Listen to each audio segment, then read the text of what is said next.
l'envolée de l'inflation et l'augmentation rapide des taux directeurs par les banques centrales ont eu un impact considérable sur les performances des marchés boursiers et obligataires cette année. Dans ce contexte, le sentiment des investisseurs est particulièrement déprimé.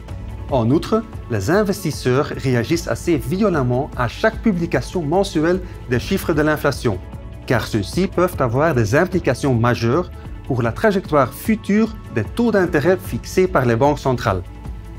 Dans l'état actuel des choses, les banques centrales vont continuer à relever leurs taux directeurs à un rythme soutenu pendant un certain temps avant de s'arrêter courant 2023.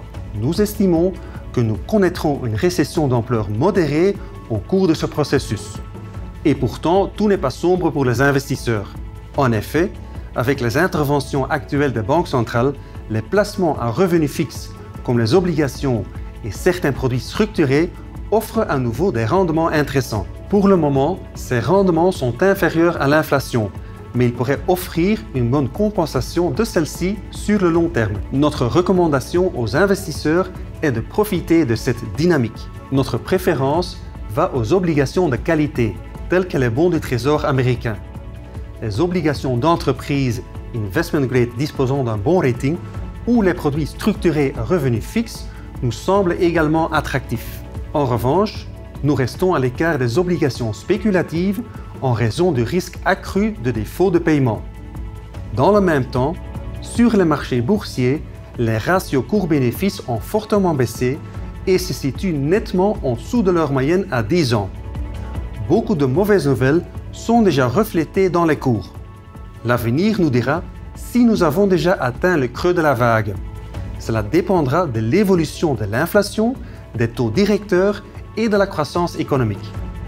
Cependant, pour votre portefeuille, il reste plus important d'établir un plan d'investissement et de définir un horizon d'investissement que d'essayer de faire du market timing. Le résultat de cette réflexion se traduit par une approche cœur satellite. Le cœur investit dans une allocation d'actifs stratégiques et s'efforce d'assurer la robustesse et de limiter la volatilité. La partie satellite, quant à elle, comprend des investissements avec des rendements potentiels plus élevés, mais qui sont également plus risqués. Au sein de cette catégorie, nous misons notamment sur les secteurs financiers, des soins de santé et de l'infrastructure. Bien que la hausse des taux ait déjà eu un impact important sur les cours des actions technologiques, ce secteur offre une croissance structurelle et les bénéfices des entreprises apparaissent solides. Merci pour votre attention et à très bientôt.